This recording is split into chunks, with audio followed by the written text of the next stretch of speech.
രോഗം മാറിയിട്ടും ബന്ധുക്കൾ ഏറ്റെടുക്കാതെ കോഴിക്കോട് കുതിരവട്ടം മാനസികാരോഗ്യ കേന്ദ്രത്തിലുള്ളത് 48 അന്തേവാസികൾ. ഇവരുടെ പുനരധിവാസത്തിന് യാതൊരു നടപടികളും അധികൃതർ സ്വീകരിച്ചിട്ടില്ല.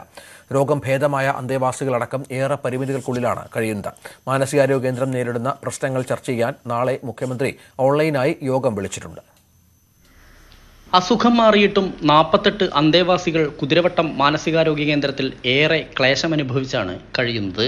ബന്ധുക്കളാരും തന്നെ ഏറ്റെടുക്കാൻ തയ്യാറാവാത്ത ഇവരെ പുനരധിവസിപ്പിക്കാനുള്ള യാതൊരു നടപടിയും സർക്കാരിന്റെ ഭാഗത്തു നിന്നുണ്ടായിട്ടില്ല. 450 അന്തേവാസികളുണ്ട് ഇവിടെ. ഇതിൽ 180 പേരാകട്ടെ സംസ്ഥാനത്തിന് പുറത്തുള്ളവരും തിരിച്ചറിയാൻ കഴിയാത്തവരുമാണ്.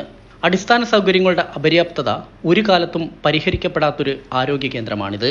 മാനസികാസ്വാസ്ഥ്യമുള്ളവരെ താമസിപ്പിച്ച കെട്ടിടങ്ങളിൽ പലതും 100 വർഷത്തിലധികം പഴക്കമുള്ളതാണ്. പഴകിയ കെട്ടിടങ്ങളും മോശമായ സാമൂഹ്യ അന്തരീക്ഷമുള്ളതുമാണ് കുതിരവട്ടം മാനസികാരോഗ്യ കേന്ദ്രമെന്ന് സന്ദർശിച്ചപ്പോൾ ആരോഗ്യമന്ത്രി വീണ ജോർജിന് ബോധ്യമായിരുന്നു. ഇപ്പം നമുക്കിവിടെ റീഹാബിലിറ്റേഷന് വേണ്ടിയിട്ടൊരു 8.5 കോടി രൂപയുടെ ഒരു പുതിയ ബിൽഡിംഗ് നിർമ്മാണം പൂർത്തിയാകുന്നുണ്ട്.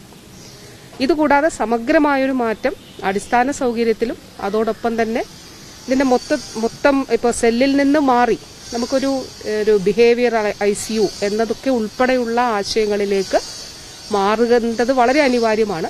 അപ്പോൾ ആ രീതിയിലുള്ള ഇടപെടലുകൾ നടത്തുകയാണ്.